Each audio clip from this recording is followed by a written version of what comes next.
I'm Eliza Towns, Executive Director of the Maine Women's Lobby, and co-chair, along with my colleague Jill Denard-Jones, of the Coalition for Maine Women. The coalition consists of about 40 organizations committed to women's economic security, civil rights, and freedom from violence. These organizations have been working together for over 20 years and reached thousands of women across the state. We are working together to improve the economic, social, and political status of Maine women. Why is that necessary? The challenges facing Maine women and girls are real. Maine has a domestic violence problem. Nationally, 80% of victims of domestic violence are women. Maine's poverty level for those over 65, 2/3 of whom are women, exceeds the national average. Maine's child poverty level has spiked in recent years, especially for children under 5. 2/3 of those children are living in a household headed by a single woman. On average, a Maine woman earns 79 cents for every dollar earned by her male counterpart. Women are more likely to be single or custodial parents, to be caring for aging parents, to work in insecure, low-wage jobs and lack health insurance, flexibility, and paid time off.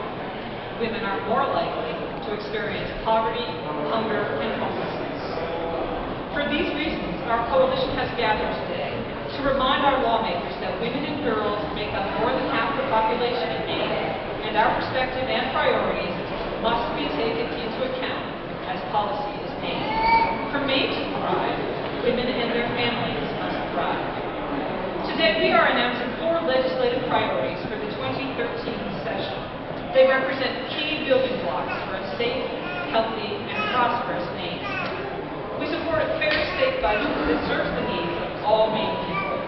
Here today to address that issue is Reverend Sue Gabriel, who stands.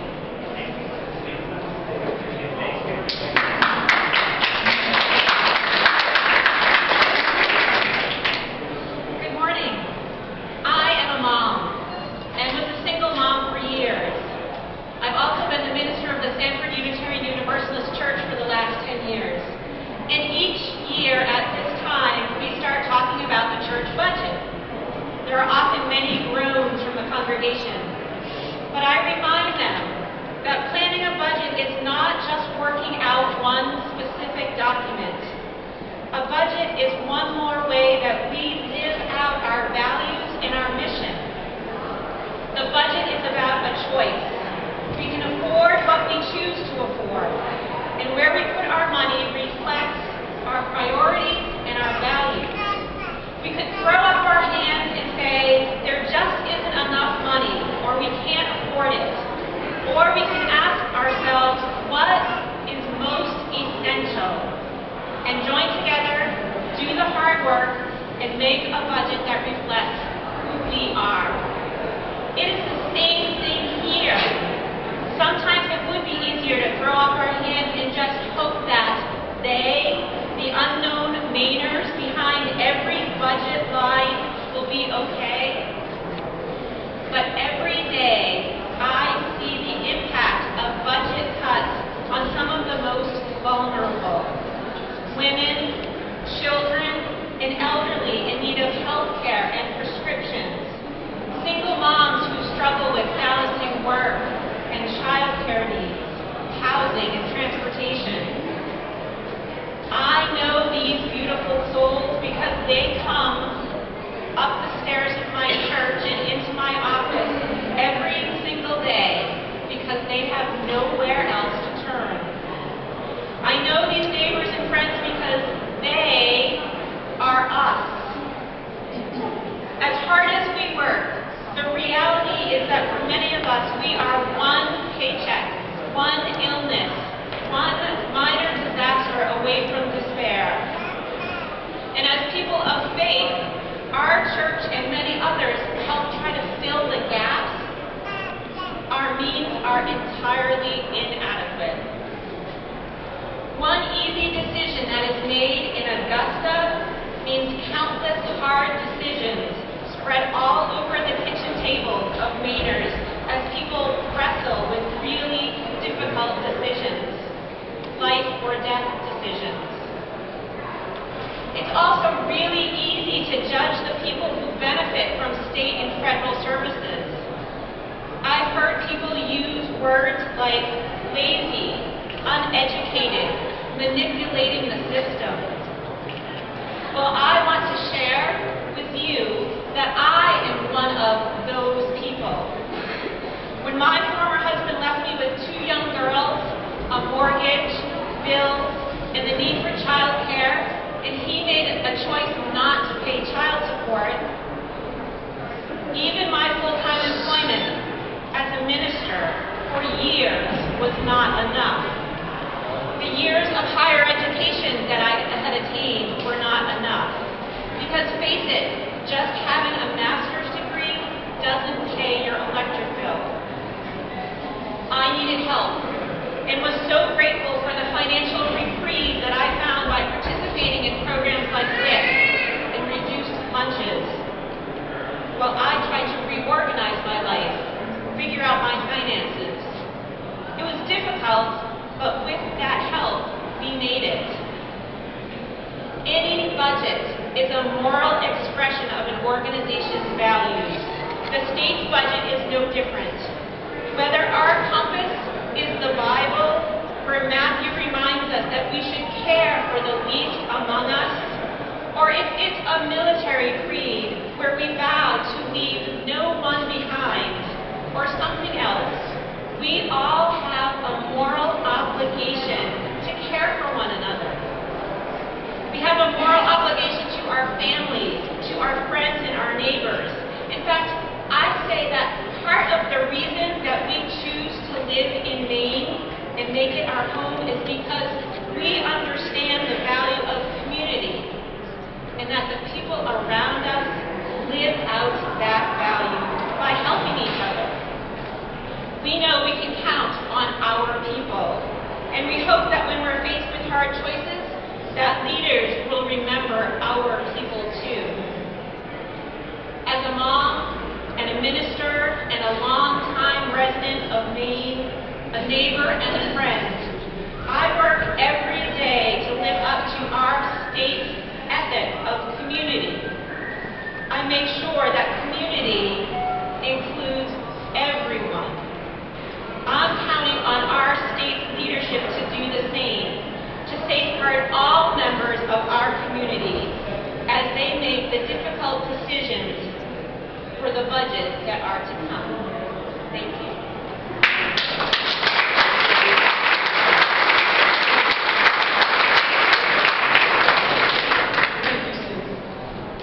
We also support an act to protect working mothers.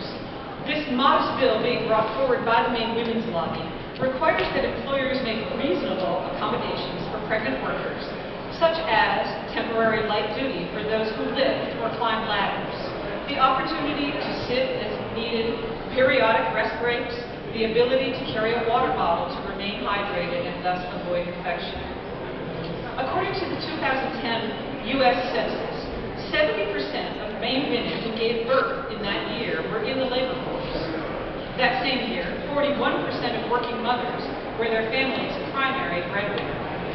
Maine women and their families need the income that comes from their jobs, and ensuring that they can both remain at work and have a healthy pregnancy just makes sense. Since the 1960s, there has been a 45% increase in pregnant women working up to 1 month before their birth. Unfortunately, across the country, there have been numerous cases of women being terminated from their jobs after asking for minor accommodations. In other cases, workers had to begin maternity leave early, reducing the amount of time that they could spend post-delivery recuperating and bonding with their newborns. We agree with the Maine State Chamber of Commerce and the Maine Development Foundation, who focused their 3rd Making Maine Work publication on early childhood. Throughout this publication, the Chamber and the Maine Development Foundation make the case that an investment in Maine's children is an investment in our workforce and our economy. We quote from them, "Research clearly demonstrates that an evidence-based strategy for investing in the development of children prenatal to age 5 reaps great benefits for the individual and society. The rate of return for starting early is greater than initiating the investment at any other stage of life. An act to protect working mothers will support healthy pregnancies, while allowing pregnant women to earn necessary income. This is one small step that we can take to ensure that children get a good start in life while keeping our economy moving. The next item that the coalition is supporting is an updating of the Kids Safe Product Act. And here today to speak about that bill is Tracy Gregoire.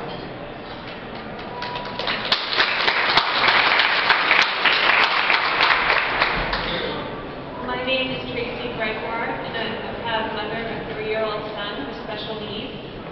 I also work for the Learning Disabilities Association of Maine, educating families about toxic chemicals in everyday products like BPA and food packaging. My son Josiah started having developmental challenges at age 1. Josiah gets easily overwhelmed by everyday occurrences we take for granted. A trip to the playground, a visit to the local farm can become a terrifying experience because of the sights and sounds and smells all around him. As a parent, my job is to protect my son from harm. Although I will never know what caused my son's sensory and anxiety challenges, I do know that many studies have shown that exposure to BPA and other toxic chemicals are linked to learning and developmental disabilities and other health problems. The truth is, most chemicals have never been tested for health and safety, and many companies will not tell me as a mother what they put in their products. No child should face the lifelong challenges my son is facing because they were exposed to toxic chemicals. There is good news. Exposure to toxic chemicals is preventable. The Kids Safe Products Act, passed in 2008, uses scientific evidence to help parents like me and businesses replace dangerous chemicals with safer alternatives. Since the Kids Safe Products Act was passed, the toxic chemical BPA has been phased out of a few products, like baby bottles, sippy cups, and reusable water containers. That's a great step for Maine. But we also know that the state has named many other high chemicals of concern that are still in our products. Maine has done a great job by protecting our children from a few of the worst chemicals over the past 4 years, but no more action will happen without new guidance from our legislature. This year, our legislators will have an opportunity to make Maine law even better by passing a few simple revisions to ensure we continue to make progress in protecting our children. We need our legislators to defend and strengthen Maine laws to get the worst of the worst toxic chemicals out of everyday products. We can do this by continuing to address chemicals of high concern, by getting BPA out of food packaging for children and pregnant women, and requiring companies to tell us when they use the most dangerous chemicals in their products. This is just common sense. And while protecting our kids, lawmakers will also be strengthening our economy. Getting toxic chemicals out of consumer products can save family time and anguish, while also reducing education and healthcare costs associated with preventable diseases. Improved reporting of chemicals and products also benefits Maine businesses, because right now, business owners are as much in the dark as Maine families, because they do not know when the worst of the worst chemicals are in the products they sell. We need more action to protect pregnant women and children and all families from dangerous chemicals in everyday healthcare products. Maine families are counting on our lawmakers to help us protect our kids. Thank you.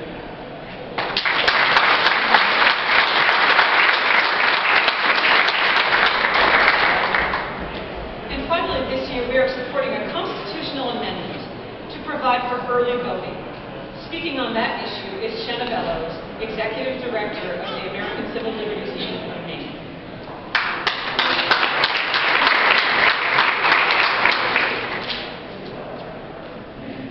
130 years ago, Susan B. Anthony said, "There never will be complete equality until women themselves help to make laws and elect lawmakers." Less than 100 years after women achieved the right to vote under the Constitution, what a democracy we have become. Not only do we help elect lawmakers, we are lawmakers. We are also mothers, workers, and working mothers. Unfortunately, time constraints, financial constraints felt by working moms, lower wage workers, and and others can make it hard to get out and vote on election day. That's why we as a coalition support legislation to enact early voting in Maine, which would expand access to the ballot for working moms and all Mainers to ensure that women will continue to enjoy full representation in our laws and here in the halls of the legislature. True early voting would allow voters to physically cast their ballots early using the same voting procedure, whether ballot box or optical scanner, that is used on election day. This is different from in-person absentee voting, in which completed ballots are held aside to be cast by the clerk on election day. True early voting would be a step toward ensuring the smooth conduct of elections in Maine. And as the successful referendum to restore same-day voter registration proved, Mainers overwhelmingly support making it easier for all qualified voters to cast their ballots.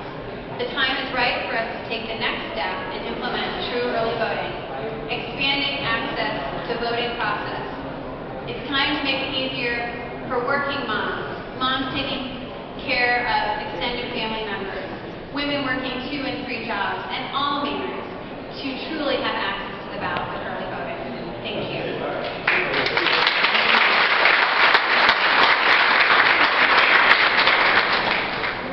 And so to conclude, these 4 initiatives, a fair budget that positions Maine for the future, allowing women to earn much-needed income while ensuring healthy pregnancies, keeping toxic chemicals out of the products that our children come in contact with, and ensuring that every Mainer can participate in our democracy are common sense ideas that will benefit the approximately 670,000 Maine women and girls and their families. We are proud to put the strength and diversity of our coalition behind it, and I'm just so delighted to be here today with this wonderful group of women wearing red. Thank you very much.